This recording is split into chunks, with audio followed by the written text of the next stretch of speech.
All right, so welcome to April Grand Rounds for Rehabilitation and Movement Science. This month we have Dr. Melissa Hager talking to us about aquatic therapy, and it's not just for chronic pain. So Dr. Hager earned her Master's of Physical Therapy from Arcadia University and then her Doctor of Physical Therapy from the University of Scranton. She is board certified in orthopedic physical therapy, and she's currently completing a fellowship in spine physical therapy at St. Luke's University Health Network. Dr. Hager has been practicing in outpatient orthopedics for over 20 years and is currently the facility director at physical therapy at St. Luke's in Cresgeville. She has extensive experience with aquatic therapy for patients with varying diagnoses and presentations, as well as teaching about aquatic therapy to many clinicians and students over the years. So I will just remind everybody to make sure you're on mute. And we will, let me just share my screen and we will get moving. The invitation that I had sent out via Outlook invite, make sure you either click on that link or use the QR code to sign in so you get credit for today. And then to complete the credit, you need to make sure you take the quiz as well as complete the evaluation of the of this course. All right, so thank you very much. And without further ado, I will turn it over to Dr. Hager. Thank you, Steve. All right, so welcome to Grand Rounds Aquatic Therapy. It is not just for chronic pain, and I'm hoping that after today you will see that there are other options other than chronic pain to treat in the pool. Basically, I have nothing to disclose. I'm not hiding anything. I have no financial responsibilities or relationships to disclose in this matter. Course objectives today. There's some basics. We're going to go in the history of aquatic therapy, where it kind of came from, discussing some mild physics as far as the principles of water, discussing safety in and around the pool area. Then we're going to talk about certain patient people that are appropriate for the pool, not appropriate for the pool, contraindications, relative contraindications, and precautions for aquatic therapy. And then we're going to go into different types of interventions for different diagnoses, progression of exercises in the water, including equipment, and then at the end discuss some of the literature that's available out there as far as aquatic therapy. So that's a picture of our pool, and most people have probably only seen north. So here we go. So basically, the history of aquatic therapy can date back to ancient times. People think of healing water pools and medicinal springs for their healing purposes with minerals in the waters. Basically came out of two different areas, China, Japan, Egypt, India. They used aquatic therapy and water for individual reasons, including religious beliefs, social renewal, and overall healing. And then we look at the Greek and Roman history, as well as Hebrew and Christian Islamic cultures. They look at water as being able to cleanse the body and purify the soul. In aquatics with the United States, we look at Native American history, and in Arkansas, actually, current day, there are still hot springs there, but they were recognized by the Native Americans as having healing properties with the warm water and minerals in the water. Initially, aquatic therapy was was passive, and you literally would just sit in the water and recognize the warmth. There was no really movement added in. As time went on and people started looking at the healing properties of water, Dr. Charles Leroy Lohman began to treat patients with cerebral palsy and other spastic conditions with therapeutic tubs.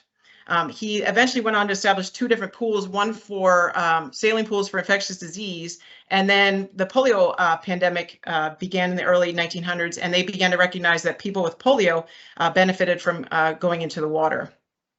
Hubbard tank, which I don't know if anybody uses those anymore. I do believe Cresgeville has one, or maybe we just got rid of it finally. But that was initially used to treat polio patients as well. And the most famous polio patient that we should recognize in US history is probably Franklin Delano Roosevelt. He was actually treated with aquatic therapy in the early 1900s.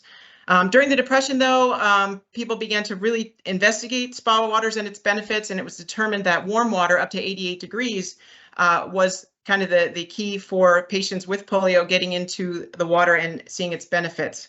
However, once the vaccine came out for polio, I believe it was Jonas Salk, the progression of aquatic therapy kind of came to a halt in the United States. But something new came out in the 60s, and that was space exploration. And it was recognized that when Neil Armstrong walked on the moon, they could use the aquatic environment to simulate weightlessness. So this new space exploration kind of gave us a new interest in aquatic therapy. So when we came into the 80s, the APTA started to recognize benefits of aquatic therapy again, and the Aquatic Exercise Association was created. And this is where we started to get some of the research going into the 80s and the 90s. Currently, at this point, we are still looking at aquatics as being a safe and effective way for preserving health and treating disease. And the NASA studies that were conducted throughout the years have really kind of piqued the interest as well, too. So that's kind of the basic history of where aquatic therapy came out of in the United States. So we go into the basic physics. We have properties of water. So we talk about density, which is mass per unit volume. So when you think about density of water, it is 1 gram per centimeter cubed. So this is going to come into effect when we talk about the next thing, which is specific gravity. We look at the water specific gravity as being equal to 1. Where this comes in is patients who have a little bit more adipose tissue. Fat actually is going to float in the water. And someone who has lean body mass is actually going to sink in the water. The general human body average is 0.974. So materials with a specific gravity greater than 1 are dense and they will sink, and patients, like I said, with more adipose will float. We've actually had that happen here. If you have a large patient, they will actually sit down on our bench inside the pool, and they actually, if they're weak, they can't control their own body, and their legs will literally just lift up out of the water. So we've actually had to cue them to try to relax and get their core involved, and sometimes actually even weight the heavy people to get them to actually be able to sit in the water till they figure out how to control their body. Hydrostatic pressure. This is the pressure exerted by a fluid at rest due to the force of gravity. This goes into Pascal's law. If you've ever taken a dive into the pool, the deeper you go in the water, the more pressure you're going to feel. This will increase with depth, and it is proportional to the density of the fluid. So this property, the hydrostatic pressure, is actually a property of water that can aid in the resolution of edema in an injured body part. So if you think about it, a body immersed to a depth of 48 inches is subjected to a force of 88.9 millimeters of mercury, which in a normal person is slightly greater than their diastolic blood pressure, which is usually 120/80. This is also the reason that an athlete can exercise safely in a pool with an injured extremity without increasing effusion. One thing to keep in mind, though, this pressure that water exerts on the body can also affect cardiovascular changes and can impact training parameters, which you'll see in a little bit. Buoyancy. Buoyancy is the upward force generated by the volume of water displaced. So this is why things float. Immersed objects have less apparent weight than the same object on land. This goes with Archimedes' principle that basically a body will experience an upward thrust equal to the weight of the fluid that was displaced. Again, it goes back to patient will actually tend to be more buoyant in the water. If you'll see my picture coming up of 2 women who actually are extremely buoyant in the water and can float with no assisted device. So it's an upward thrust acting in the opposite direction of gravity, which is why sometimes it makes it easier to perform exercise in the water as well. So going along with that same idea, we have center of gravity versus center of buoyancy. I think most people know what center of gravity is. In the human, it is estimated to be in the anatomical position slightly posterior to the mid-sagittal plane at the level of S2. The center of buoyancy, however, though, due to the lungs, is at the mid-chest. So when these 2 forces are aligned vertically, compression or distraction forces act on the body.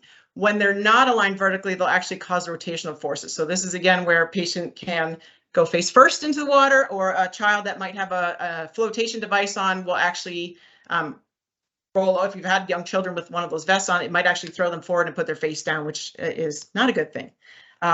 We also need to consider this idea when limbs are moving through the water.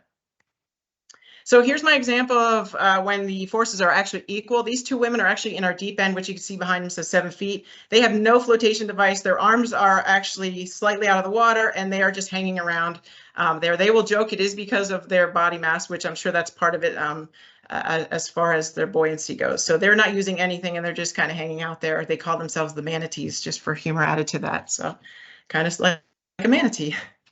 Okay, so when we get into the properties of water with movement, with buoyancy specifically, there's 3 types of movements in the water that occur. Buoyancy assisted, where the you're moving towards the surface of the water. So the buoyancy is actually the upward force, so the limb is actually moving much easier. You can use it to increase motion. So an example would be passive shoulder abduction. You can actually put a small flotation device on someone's wrist, and it will actually lift the water without any effort. Lift the limb out of the water towards the surface of the water without any muscle activation.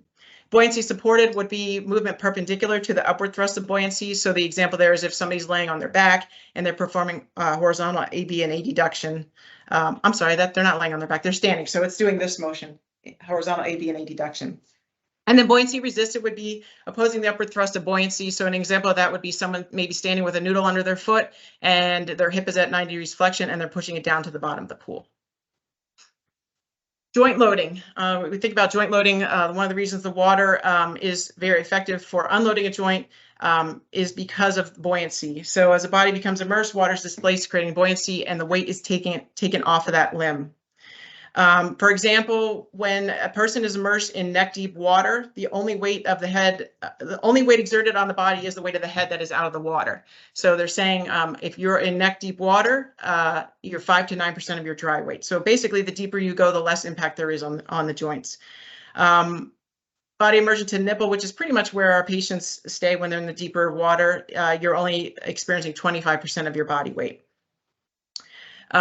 This is one of the reasons that people can start active assisted range of motion in the water because the effects of gravity are offset, and you can start gentle strengthening and gait training in the water in an offloaded position.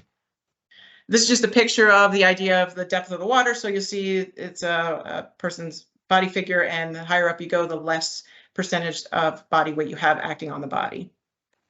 And then I believe I took this came out of JOSPT. This is an idea of an athlete running in the water and how much compared to land, how many impact forces you have through the joints. So on land, 100%, in waist deep water, 40% less, and chest deep water running 50% less.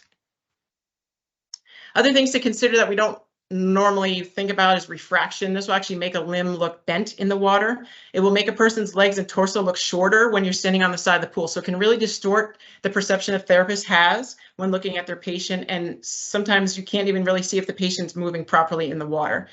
So it will appear different in different locations and positions. So that's something you have to consider when you're watching your patient do their exercises. And then another property of water is just the resistance to flow or thickness of the water. Water is more viscous than air, so actually a movement in the water is going to add a natural resistance compared to just movement through air. 600 more times resisted than air, Melody says. She is my PTA sitting here who does a lot of our pool therapy. So here's a picture of a patient in the water. You can kind of get the idea of refraction. His actual legs look like they are very short. He's actually standing on one leg and pulling a cable back through the opposite limb. So you can kind of get the idea of the distortion that actually happens. So when you really have to look carefully, see if the patient is actually doing the task that you want them to do. All right, more properties of water. And this comes into effect, some of these, when you have more than one person in the water, which in our pool, we often have probably at any time 4 people or more in the water. So this is talking about flow, turbulence and laminar flows. Laminar flow is parallel to the layers, and it's less resistance moving in the same direction of the current. So if you picture somebody walking in water and they're sidestepping, it's much easier to walk sidestepping in the water with less resistance than there is walking forward in the water. Turbulent water is exactly that. There's chaotic changes in pressure and flow. This increases your resistance, and there's competing currents. So if you have somebody in the water who has balance problems and the pool is very full and the water's moving all over the place, you're going to see that they're going to struggle a little bit more to literally stay afloat when there's turbulent flow. Drag forces, that's related to the thickness of the water and turbulence. In the human body, the greatest drag force is placed on the head if you think of a swimmer going headfirst through the water. So drag is actually what is going to challenge movement and balance, and it's going to enhance proprioception. And then the wake is just like in a boat. That's the turbulence that occurs behind an object. So if you have somebody walking in the water and another person's trailing behind them or walking through their wake, they're going to actually hit water that's a little bit rougher, and it's going to make it more difficult to stand. All right, so resistance of the water, how do we deal with that? Resistance actually is going to increase with turbulence, like I said. But the viscosity of the water actually makes like I said before, the water a useful strengthening mechanism, and that's due to the thickness because, as Mel said, it's 600 times thicker than air. The one nice thing about resistance of the water, though, is once you stop moving in the water, the force actually acting upon you drops to almost zero as soon as you cease movement. So the viscosity of the water actually dampens the movement almost immediately when that limb is stopped. So if a patient's moving through water and they stop moving, there are no more forces listed on that limb. And then two types of forces. You have accommodating force that water can provide and variable force. So accommodating force is equal to what the patient applies, and variable force is your ability to change the force that the patient experiences. And that goes with speed of movement in the water. Another type of force to consider is thermodynamics, because our body temperature and water temperature may be two different things. So water easily retains heat or cold and delivers it to an immersed body part. This is kind of where the idea of hot whirlpools, cold whirlpools came in the past. So specific heat of the body is less than that of water. The body can equilibrate to the controlled temperature of the pool. So you have to watch that a patient could overheat in the pool if they're sensitive to heat. And if the water would be cold, that's where, you think of hypothermia. We don't have that problem here. Our pool is set at 88 degrees. So another thing to consider is because the temperatures of the water are warmer in our pool at 88 for an arthritic pool, if you have a young athlete in there that's doing high level activities, there's going to be an increase in cardiovascular demand. So you really need to watch that you're not straining them too much and overheating in the pool. All right, we're going to get into basic pool safety that we utilize here. Some of these should be common sense, you would think, but we have had some issues recently. So no running, no diving, no swimming. Sometimes you have to explain to the patient that it is a swimming pool, but it's not really for lap swimming. And no excessive splashing just because people may be sensitive or they don't want to get their hair wet. Our biggest issue recently, and we never had this problem in 20 years and suddenly have, is do not enter the pool if there's no staff member present. We've actually had to put up a chain there because we had 3 or 4 instances in the last 3 months of people getting in the water when no staff member was in there at the beginning of the day or at the beginning of first session after lunch. Other things you don't think about necessarily is making sure you're cautious with the wet surface with assisted devices. We've had patients get out of the pool with a cane and the cane slips on the surface and it can easily cause a fall, and especially when they're in the locker room. So our locker room, we have mats down on the floor and we have some anti-skid things in the restroom that were just replaced. And then lastly, lightning. This is my big thing, has never really got a clear-cut answer on this. That our pool is grounded and bonded, but is it truly safe to be in lightning? So I chalk this up to patient comfort. If they want to be in there when it's lightning, they can go ahead. Our number one risk as far as having the pool is drowning. It is the number one risk in aquatics. That is a lovely picture of my mother. They thought they were being funny, Mel and my mother, but I put it in. So it is the number one risk, which is the biggest concern of when patients are entering the water when no staff is present. Also, if there's a medical issue with a patient overcoming the water, that would be the number one idea too, is getting them out quickly. So our facility, we do have the lifeguard, I don't even know what you call that, flotation device. We do have a shepherd's hook in there as well. And we have had staff members actually jump in the water with their clothes on to rescue a patient who might have been in need. So again, things to consider to reduce the risk of drowning is have depth markings in the pool. Make sure you have an EMS communication system, which we do. And then everyone needs to be trained in CPR, and especially in a wet environment, if you're using an AED. I know they've covered that in CPR classes. Luckily, at this point, knock on wood, we've never had to use it here. We don't have lifeguards on staff, but like I said, our staff, everyone is trained in CPR and basic rescue. Maintenance on the pool, this is where it can get kind of costly. Chemicals, you need to maintain water quality, test it daily. We actually have a monthly service that comes in and tests for, I believe it's fecal coliform bacteria, because we definitely don't want that in the water. In our pool, we need to control the humidity levels. The air temperature must be warmer than the water temperature. Our water temperature is kept at 88. I do believe when the system is working properly, it's kept at 92. And then we have to make sure we're vacuuming the pool regularly, backwash it, and keep the pool deck nice and clean. And lastly, at times we have to use a defoamer, especially we have a jacuzzi here. Laundry detergent is really an issue. If someone washes out their bathing suit and it's not rinsed properly, we actually get a buildup of foam. We always tell the patients avoid lotions or hair gel products because they do leave a film on the water surface. Try to remove any jewelry. It does affect the integrity. Our chlorine is pretty strong in this pool. We do encourage showering before they enter and exit the pool, and definitely showering when they get home because the chlorine can be very caustic to the skin. Try to rinse your swimsuits thoroughly after washing, or I'm sorry, after you wash them, yes, to get soap out. And then we always have either we check or ask the patients to make sure they have no open wounds. If they can't see their feet, we'll check them for them. If they do have small open wounds, they are safe to go in the water as long as they have a waterproof dressing on them. All right, so now we get into the specific effects of aquatic therapy on the body. So what does this really do to the systems of the body? So when we talk about the cardiovascular system, it enhances venous return. So when you get in the water, blood is actually displaced upward. But when it does this, your pulmonary blood flow will increase. Your stroke volume of your heart, if you remember Starling's reflex from school, which I did not have to look it up, but it will increase atrial pressure. It increases cardiac output. So the idea of this mechanism of effect on the cardiovascular system is one reason that we can use water as an exercise medium for cardiovascular conditioning. Pulmonary system. When we get in the water, we have all those pressures we talked about exerting on to the body. So actually this will decrease your chest wall compliance. So it makes it a little bit harder to breathe in the water. This actually will decrease your functional residual capacity. That's the air that's left in the lungs when you're breathing.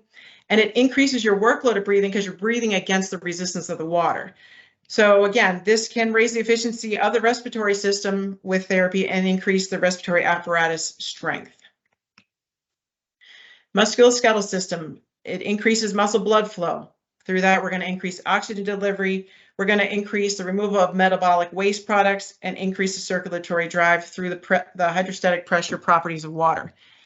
Research shows that VO2 max can be maintained when training athletes, the intensity is matched to land. So what they're saying here is aquatic exercise can be effective for an athlete to maintain or even increase aerobic conditioning in athletes who may need to decrease their weight bearing due to an injury. So if you have, say, like a wrestler or a runner that, you know, they can't compete right now, you can get them in deep water running or deep water activities where they're unweighted and they can maintain their fitness while they're off the mat or off of the field. One thing to consider, though, is heart rate in deep water exercise will be 17 beats per minute slower than on land. So you really need to set new training parameters. You can't just say, well, their maximum heart rate on land is 150 and I'm going to do 150 in the water. When we talk about the pool, you can do closed chain exercise for the musculoskeletal system in shallow water with reducing joint load. You can use paddles and other resistance that also are considered closed chain activities. Open chain activities are in deep water running. You can do swimming. We do a lot of deep water bicycling where you're unloading as well. The load can be adjusted again by the depth of the water. The more the deeper water, the more unloaded the joint is going to be. And overall ground reaction forces are reduced by greater than 50% and transmitted over a longer period of time due to the viscosity of the water. So overall, this will decrease your joint compression forces and decrease the impact strain. So if you have an athlete that you're reintroducing, say, plyometric forces and they're not tolerating on land, you can try the same idea in the water and it will actually decrease the force of the joints. Renal and endocrine system, we're going to increase the blood flow of the kidneys, which is going to increase urinary output, which means you might want your patients to go to the bathroom before they get in the water. And this also can reduce blood pressure because you're affecting urinary output. And this decrease in blood pressure actually has effects for hours after the session is concluded. For the central nervous system and peripheral, the research out there is not as great. The idea is that it will promote relaxation and pain modulation occurs because you're increasing the threshold with the forces of the water acting on the body, especially turbulence and temperature of the water. And in turn, hopefully affect their mood for a positive way, but this has not been studied extensively as it has been on land. So that's one thing we're trying in our facility right now is pain neuroscience education with some of our central sensitized patients that are going in the water. We'll talk about that in a little bit. All right, when we talk about obesity, which is a huge problem today, an obese patient may be able to tolerate exercises in the aquatic environment better than on land due to the unloading. So you're taking some of the weight off those patients, and they may tolerate increased aerobic activity in the water and just walking to try to promote a conditioning effect and promote weight loss, as well as increased mobility. Sorry about that. What that was my phone. All right, so before we can get the patient in the pool, we need to talk about contraindications. So these are absolute contraindications. We have cardiac failure, unstable angina, a severely compromised cardiovascular system, or vital capacity. The worst thing that could happen is these patients, you know, go into a major issue in the water and pass out on you, and that would be a huge problem. Uncontrolled or abnormal blood pressure, whether it be too high or too low, especially if it's too low, definitely would be a cause for them potentially passing out in the water. Contraindication is tracheotomy. I can say, though, in my 20-year career, we had one patient with a trach safely go in the water. It was approved by their physician. We just had to maintain the patient in a lower level so the water would not enter the trach. And the patient actually did pretty well. So contraindication, but there's an exception to that rule, I suppose. Uncontrolled epilepsy, you do not want them to have an epileptic episode in the middle of the pool. And patients with temperature-sensitive conditions, whether they can't tolerate extremely warm water would be the issue here. Also contraindicated, patients who had just had a stroke within 3 weeks, patients with a catheter or ostomy bag.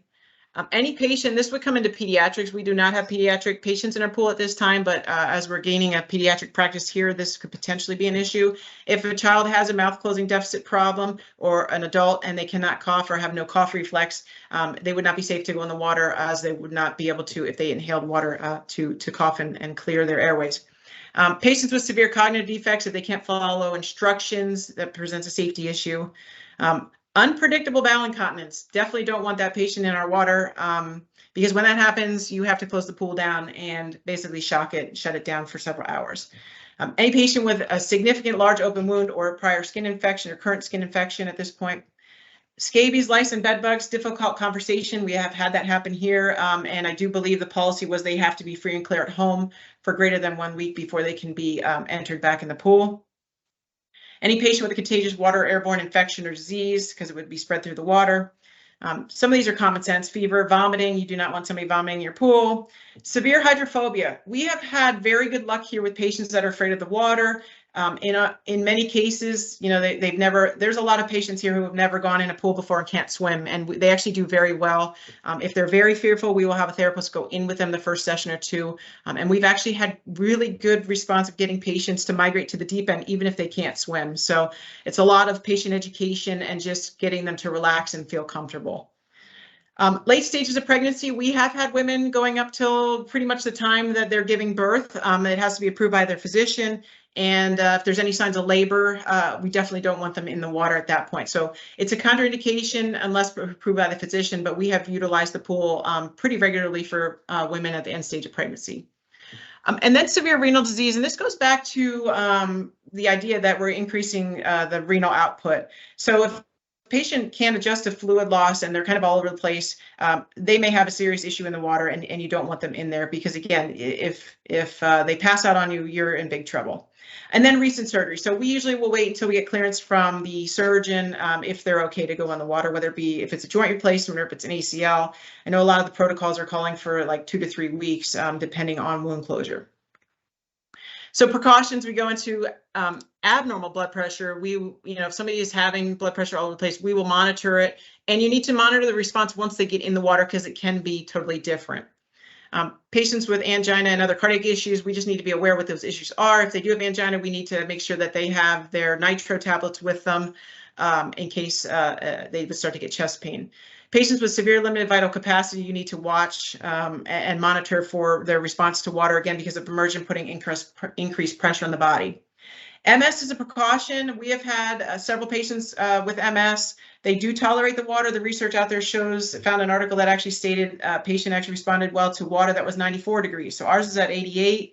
And they have had no heat-related issues. One thing I watch when we get a patient with a heat-related condition such as MS is how much time they're spending out of the water before they get in, because our air temperature is at the lowest, I would say 92, and in the summertime it gets probably over 100 degrees. So we try to get them in the water as quickly as possible. Patients can go in the water if they're controlled seizures. If they are controlled with incontinence, so if they have predictable where they can go to the bathroom and void before they go in the water, they may enter. It's where they can't, where they have no control. That's an absolute contraindication. And diabetes.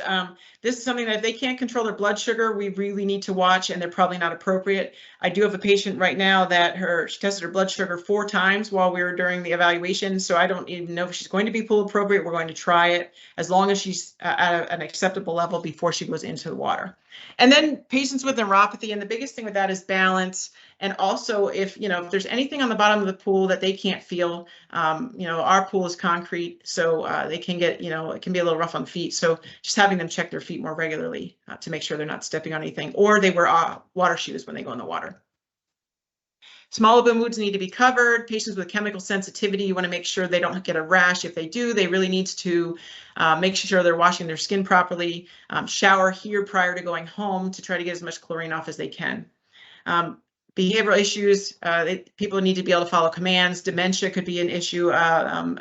You might see a woman later in one of the videos that she definitely has some sort of cognitive issues. Mel does a very good job with her.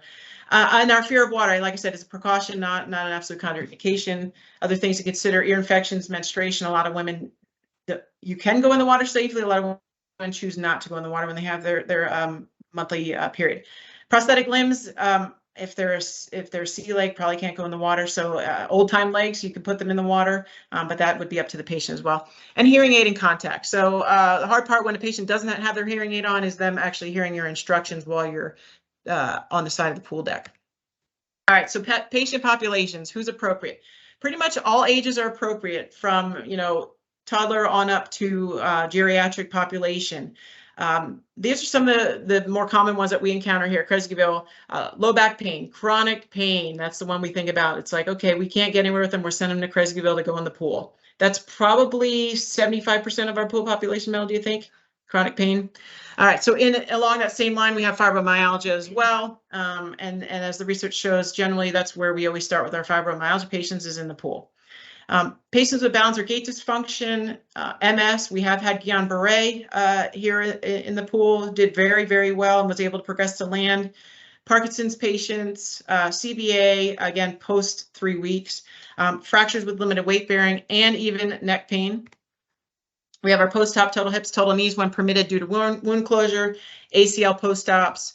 Any athlete who needs to limit their weight bearing, pool running and pool exercises are great. And they do get a very intense workout from us when we have them in there. Rotator cuff repair, I've seen it on protocols, and I was kind of like, oh, what do we really do with this? And I actually found a couple studies that address rotator cuff repair. So we'll go over that in a little while. Your arthritis conditions, rheumatoid and osteoarthritis, do very well in the pool. Osteoporosis, especially if you have that little lady with compression fractures. Overweight, obese patients, pregnant women, patients who have had cancer-related weaknesses, and then, like I said, pediatrics.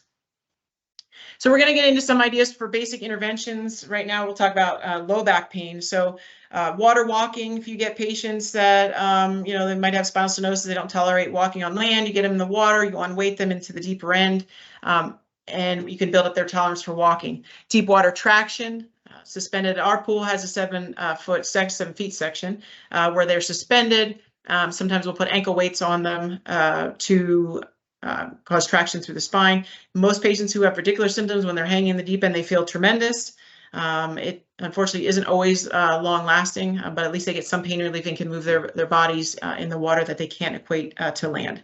Core stabilization exercises, overall general strength and condition exercises, posture education, flexibility, and relaxation. That kind of also goes with the chronic pain idea. So this is a picture of a gentleman who has, you can see his ankle cuff weights on his legs, and he's in the deep end suspended with a noodle. He's doing deep water traction. The weights on some patients are absolutely necessary because of buoyancy. They can't control their legs. They can't just relax and let their legs hang. So we add the extra weights to them to kind of give them that pencil effect in the water. You'll turn your back on your patient, next thing you know, they're laying on their back with the noodle. So sometimes we have to use the extra weights. If a patient can relax and literally just hang, then we don't always use them. This is a idea of deep water exercise for low back pain. We have deep water bicycling. This is actually my mother again, who is afraid of deep water, and she is in the deep end here. So it just takes coaching, and actually in the second picture has learned to let go of the ladder. So if you have somebody who's very fearful, we'll have them hold on to the edge of the pool or hold on to the ladder while they're bicycling in place or hanging. And I'm pretty proud of her because, like I said, she doesn't swim, and she actually does quite well in the water. Core stabilization. I'm going to try to start this video. You can see our patient here is using a weighted ball, and he's going to perform a squat. So core stabilization exercise can be simple. They can be advanced. We use resistive devices such as the medicine ball that he's holding, rubber bands, kickboards, and you can really mimic functional activities. So really is your own imagination with what you can add for this patient. So just showing you squatting with an overhead press. So I'll give you that idea. Nope, we're going to the next one. Okay. Other core stabilization ideas you see on the left, they're doing a peel-off press with a rubber band, and then some posture exercises on the right where she's just essentially doing a row. Again, the idea here is we're just unweighting the body and still getting the same benefits as similar exercise on land. Kickboard press down, this is core activation. We're cueing the patient. He's actually performing a squat on the wall as he's doing this, or slight in a squat position, I should say, and he's pressing down. When he presses down on the kickboard, you're getting resistance and he's engaging his abdominals. And this is a more advanced activity. This woman's been coming through, she came initially for therapy and now as a participant in our fitness program. She's actually doing a prone water plank. I can't do this myself. So she's got her hands on a kickboard, her feet, and she has ankle cuff weights on. She's actually suspended and her feet are on a bench built into the water, and she's planking in the water. Can you do that, Mel? Mm-hmm. Yeah. Okay. You taught her, I know. Okay, so chronic pain. This is the big one. This is, like I said, 75% of our population. Research talks about graded exercise and activity. So what we've been trying to change is not overwhelming these patients when they come in and giving them, 15 different exercises on day one. So what we've started is start with water walking and building up to adding basically 1 or 2 exercises a session. That's it. And then increasing their walking time. We also work on relaxation. Some of these patients, the first day they get in the water, all they can do is literally hang and relax because they're so tense. And it's just trying to get them to breathe through the water, working on breathing technique, and trying to calm the pain down. We're also adding in pain neuroscience education. It is still difficult. Some are very receptive, and others, they don't want to hear it. So it's kind of a hit or miss. As Steve had taught me, if the window's open, go with it. If it's not open, don't venture into that territory. So that's one area we're working on right now. And it may be one little thing each day that we talk to them about. So this is showing one of the relaxation techniques. You have a noodle placed under the patient's knees and a neck noodle. The patient's in supine and working on deep breathing activities here as well. You can use imagery. You can also stretch the patient here, and you'll see in the next slide, I believe, is Mel performing a snaking technique, which is for relaxation, but also for stretching. So I believe this is going to play, and hopefully we can hear it. You want to talk, Mel? All right, you want to come into the camera? So I'm going to bring Melody in to the camera, and she's going to talk to you about what she was doing in this slide. So I'll turn that on. All right, so I'm going to show how I would get a patient for. So they can't hear it at all, right? Oh, okay. So yeah, I'm just taking this patient and I'm just showing you how to get him in a supine position. He's really good, but some of our patients, this is a really chore for them to even just trust and lay back. So he just sits right back under that noodle. It pops his legs up nice and slow. And for the most part, I just start on the first day with them in this position, working on just breathing and relaxing all of those muscles. A lot of people find this relaxing just laying on their back and letting the water just kind of lift them. Once they feel comfortable and they trust me, then I do go into a little bit of that snaking technique.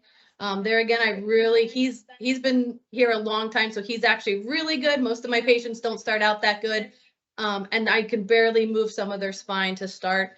But as we do that over a course of time, you'll see that improves, and he's a really good patient to show how good his spine has improved. And I really just look for any restrictions, kind of holding them back, and seeing if I can work on some of the stretching when I feel that, whether it's to the right or left. And then I'll use some stabilization and then just kind of extra stretching to kind of elongate the QL there a little bit and really get some stretching over there. And then that's, again, just as a progression over time. This is kind of an advanced part because he's moving so well. Okay. I think stay here because I think the next slide was also something else. All right, so I'm gonna show how I would get a patient for. Nope. No, that's the same one. Yep. Okay, so this is where you want to talk about your Oh, the relaxation relaxation. activities. Yeah. Yeah. So again, this is for chronic pain. Yeah, and I used actually this a lot with my pregnant ladies because a lot of time their muscles and stuff are really just tight, right?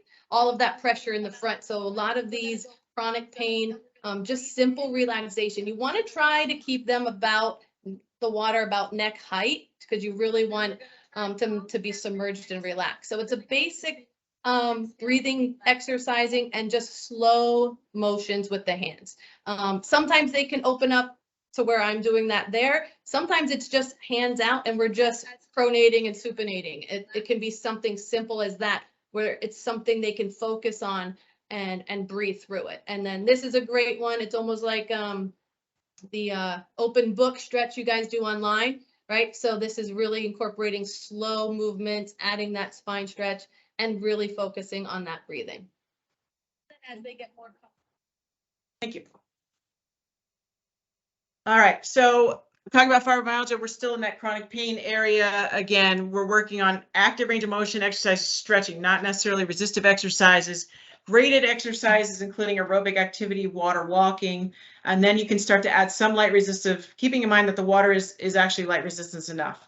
And then Mel will actually try some relaxation techniques with these patients as well. Balance and gait dysfunction, general strengthening, water walking, using external devices. I have a video you'll see where Mel is actually using an external device on a patient, eventually is able to take the device away from the patient.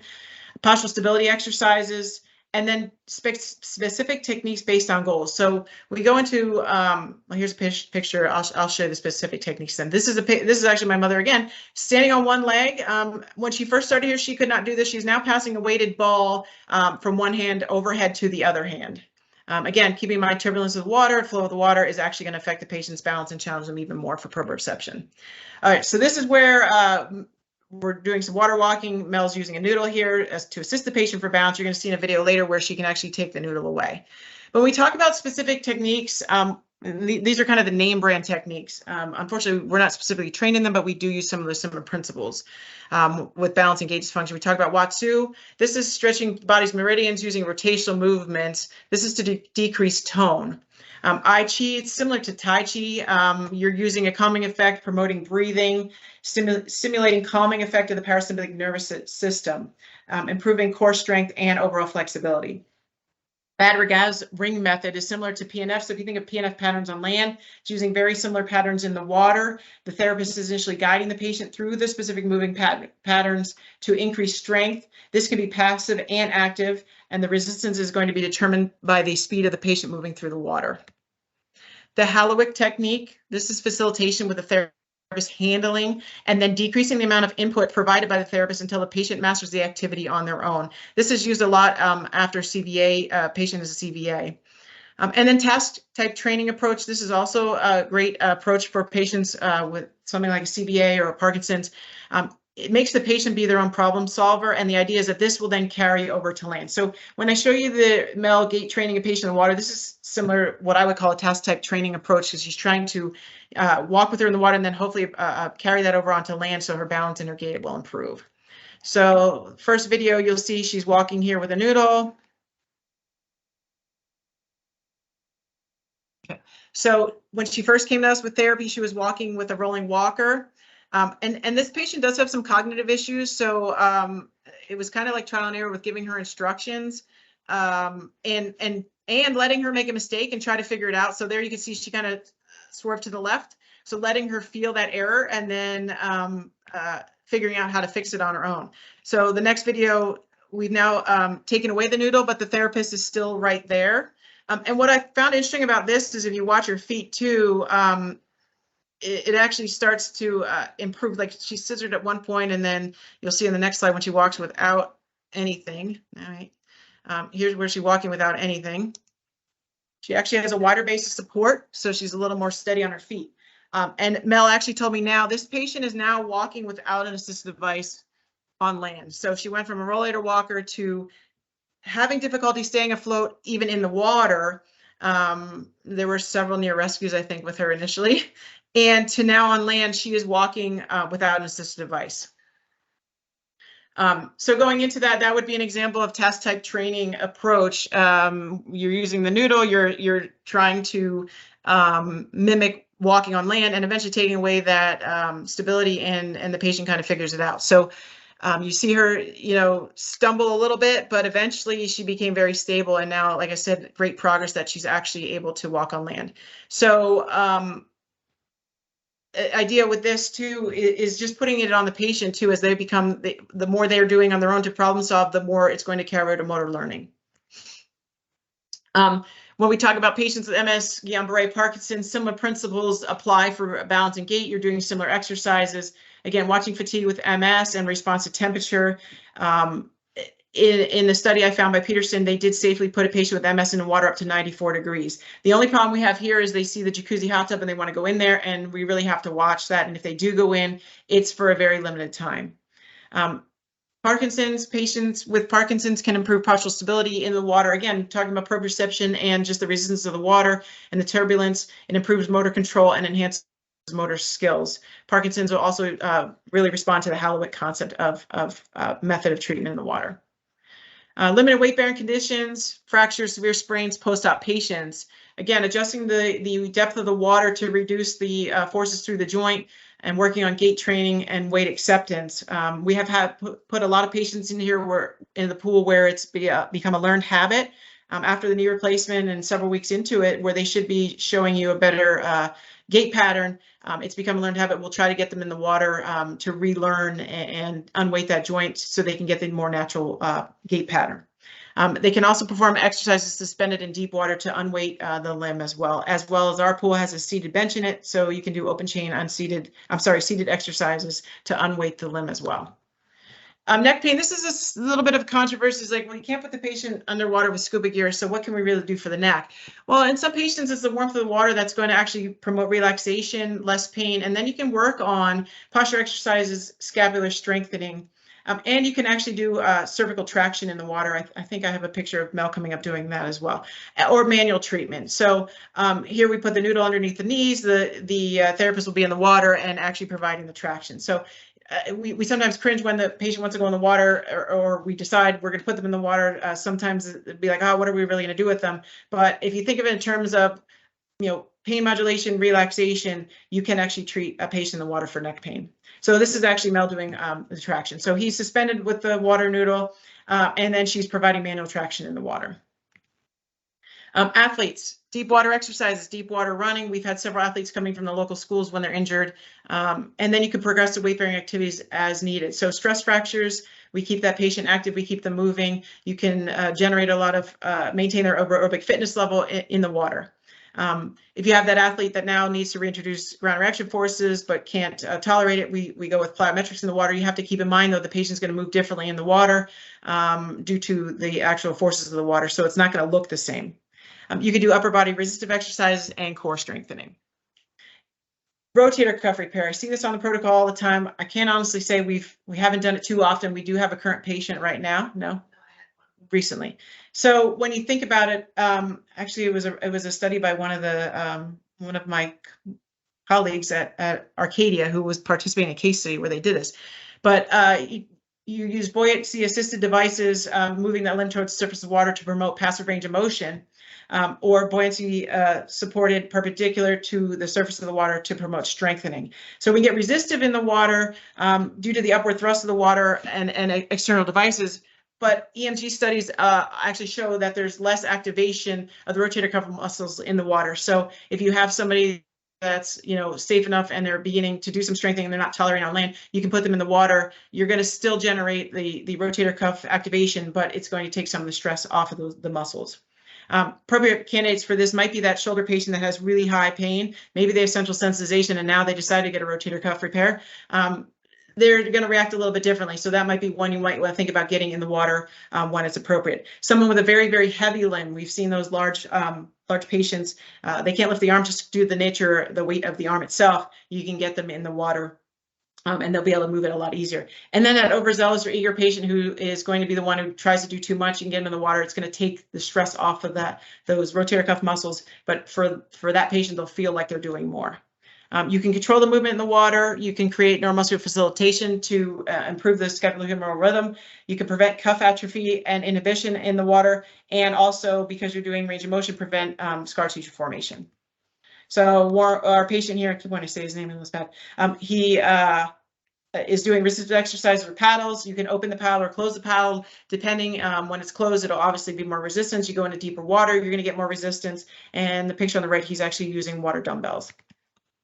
Scapular stabilization using rubber bands, much like you would use the cord or the tubing, and TheraBand on land as well.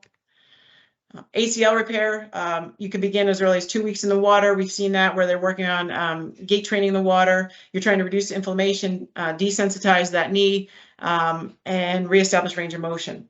When you get further out into the early or middle phase, you can reintroduce strengthening and movement patterns earlier in water than on land. You can assist with running with buoyant devices to decrease the pressure through the joint, and you can initiate jumping and landing strategies earlier than you could on land. This will accelerate the motor relearning process, and you can initiate single leg exercises in the pool earlier than land as well.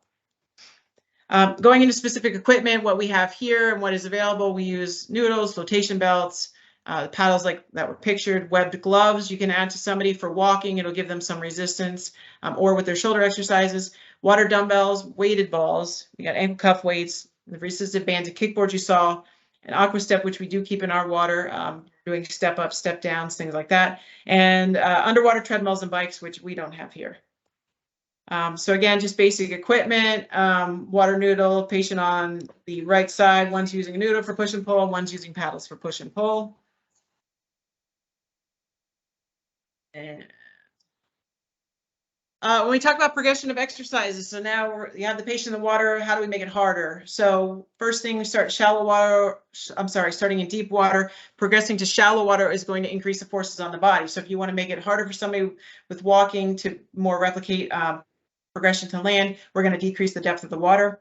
We can add external resistive devices such as the ones I just mentioned. You can increase the speed of movement in the water. The faster you push against the water, the harder it's going to push against you.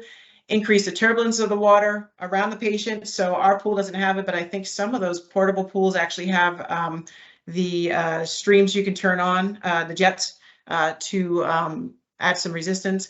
And then the biggest progression would be get the patient out of the pool and progress them to land. So progression example just for walking, just to give you an idea, would be walking through the water with your palms at your side. To make it a little bit harder, if you have the patient walk through the water, their arms are now in a 45-degree abduction position, and add the webbed mitts or even the paddles to the patient as they're moving and increase their speed, you're going to increase the difficulty of the activity. Walking with the hand paddles, like I said, with increased walking speed is another way. And then lastly, adding ankle weights and a kickboard in front of the patient, as well as increasing their speed will add resistance and make it harder for the patient to walk. Core progression, simple things, standing on the side of the pool. You're basically bringing a single hip up into flexion with the knee flexed. So essentially, it's almost like you're kind of marching. To make that more difficult, you're now holding the position isometrically with both knees flexed to 90 degrees and the hips flexed to 90 degrees. And then more difficult from there is extending the knees straight and holding that position and putting cuff weights on the ankles. After that, it then would be continuous hip flexion, bringing the legs up with the knees extended. So they're at the edge of the pool, legs are coming up, legs are coming down, and repeating that for either time or repetitions. All right, basic research. So these are just basic principles that I came across. So using an underwater treadmill can elicit lower, equal, or greater values than land. So this is related to the fluid resistance with the changes in the treadmill speed and unloading of water depth. So they're saying that if you had an underwater treadmill, it could be as beneficial as land and produce similar effects or greater effects than land.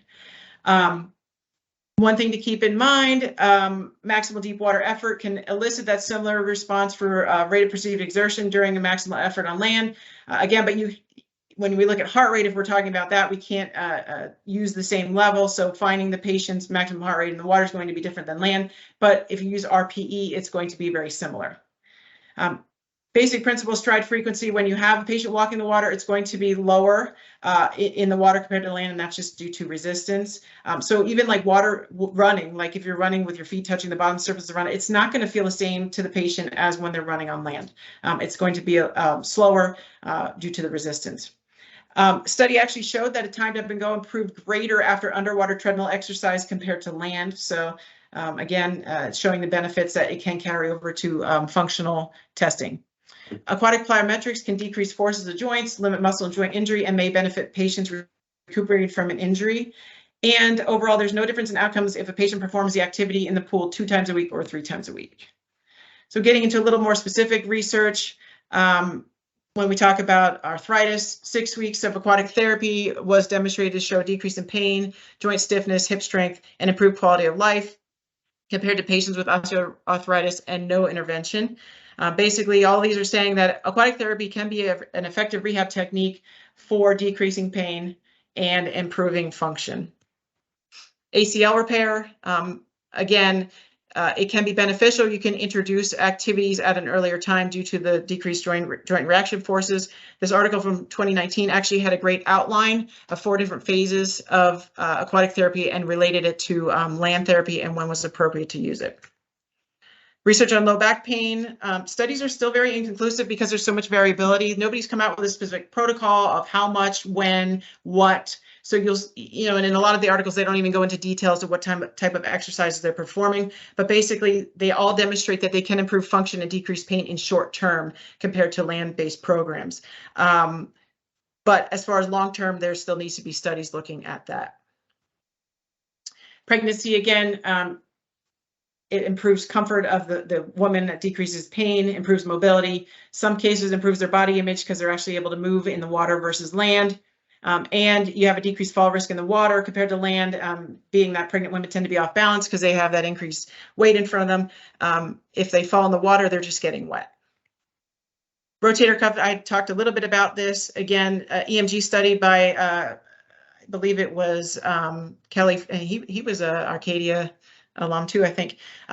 They did an EMG study that determined shoulder elevation in the water at slower speeds resulted in lower activation of rotator cuff muscles compared to land, which would allow for earlier active motion in the post-op period, as well as the other studies kind of demonstrated the same thing. Balance, going into that, I'm trying to get through this as Steve's telling me I have limited time. So basically balance can improve patients with MS, as well as stroke-related patients, and can be incorporated into a community fitness program to improve balance in the elderly population. One recent study I found on COVID-19, this may be a little bit flawed because the patient only had 4 sessions of aquatics concomitantly with daily land therapy, but they determined that it was safe for the patient and effective as a treatment option for patients with long-term COVID. And then lastly, chronic pain, buoyancy and warmth may block pain nociceptors, dampen the central nervous system. Patients definitely would benefit from pain neuroscience education with perceived functional benefits overall. And again, long-term need to be studied. One thing that I did find is these patients will improve in a short-term period, but if they don't continue, and this goes into fibromyalgia as well, if they don't continue, they're going to revert back to their baseline. So this is where the fitness program that we offer really comes into play. We encourage performance so that they do not revert back to their baseline symptomatology. So basically we need more research in terms of aquatic therapy, but it can have a very positive effect on pain, function, quality of life. We need larger scale research studies with longer duration and adequate follow-up periods to determine long-term beliefs or long-term benefits, sorry. And we need to be more specific with the modes of activity, frequency, and intensity to be studied. And again, most studies agree on short-term benefits. Take-home messages. It's an effective alternative for many different patient types. It can progress without a resistance or change in water depth. Movements are slower in the water, and we definitely need to keep in mind safety precautions, contraindications, and always consider the patient before we enter into the water. So I know I went through that last part very quickly, but I'm just going to show it's now. We're going to open up the floor for anyone who has questions. And thank you everyone for listening. And my mother thought she was being funny, so we added the funny picture into the presentation at the end. She is chained up with the close sign.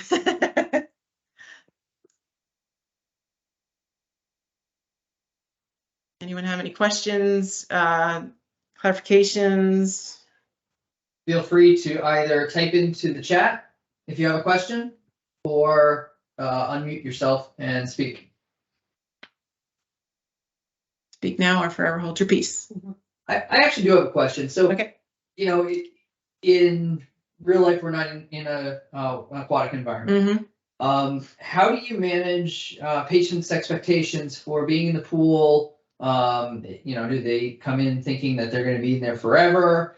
How do you transition them to land-based therapy, or do you? So that's a great question, and we've actually had that argument here many times.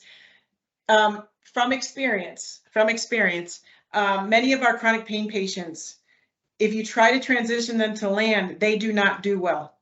We're going to experiment with that next week a little bit because our pool is going to be shut down for a week, and we've actually are trying to convince some of the patients to come to land. But the article I found that basically said, hey, these patients do really well in the water, they make improvements, but if they stop exercising, they revert back to their baseline. It's kind of like where I believe that these patients need to continue to exercise, may not be appropriate for land, and that's okay. They're still getting the benefit of the water, and if they are an active participant in the aquatic fitness program, and it's lifelong. I mean, according to the research, it's lifelong, or they're potentially going to go 10 steps backwards. So we make these improvements, and in turn, yes, they are improving. They still have pain, but when you talk to the patient, sometimes you have to really get it out of them. They are improving functionally at home. They don't always recognize it until you can point it out when you have the conversation with them. You know, but they may still have similar pain during those activities, but they can do more. So my answer is, I don't feel that you always need to progress them onto land.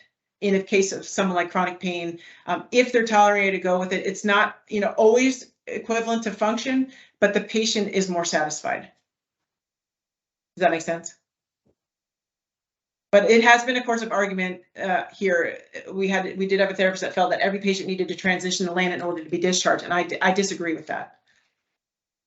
So one other question that came up, thank you very much. One other question that came up was, this person said, in my past experience, the pool has been used as a dumping ground. It is where patients went when no one else wanted to deal with. And how do you avoid that?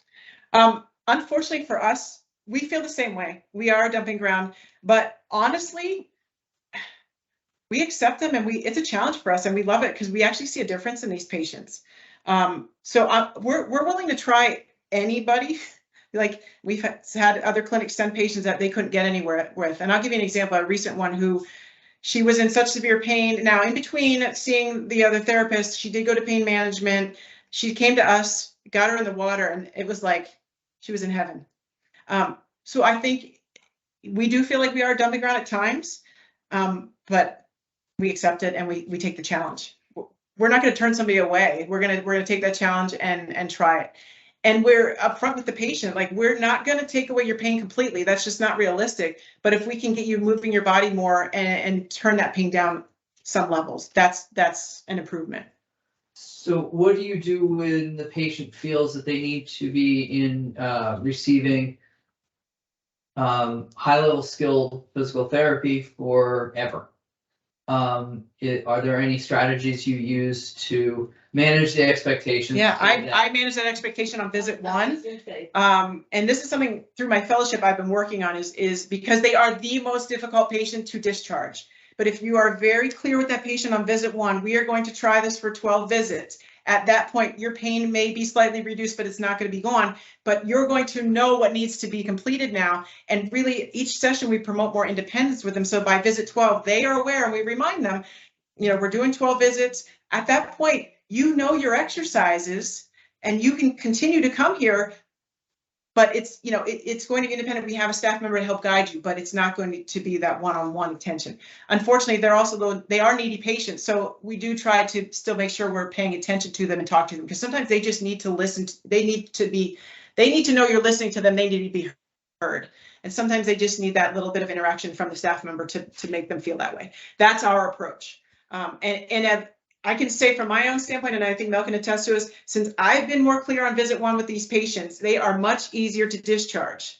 Now, we run into the problem where I say 12 visits and they missed 3 weeks. They come back and they're like, well, I've only had, you know, 8 visits, but it's been my 6 weeks. They want their 12 visits. And actually, we've said that you don't need it. So if you're clear with the patient from day 1, you give them their expectation of 12 visits, if even that, because the goal is to get you to be able to be independent and manage your symptoms. By doing this exercise program on your own by discharge, you may not need the full 12 visits. Thank you. You're welcome. What other questions do you guys have?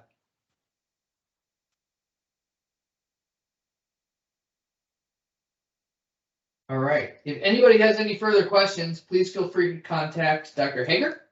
And make sure you fill out that quiz and the course evaluation. And we will see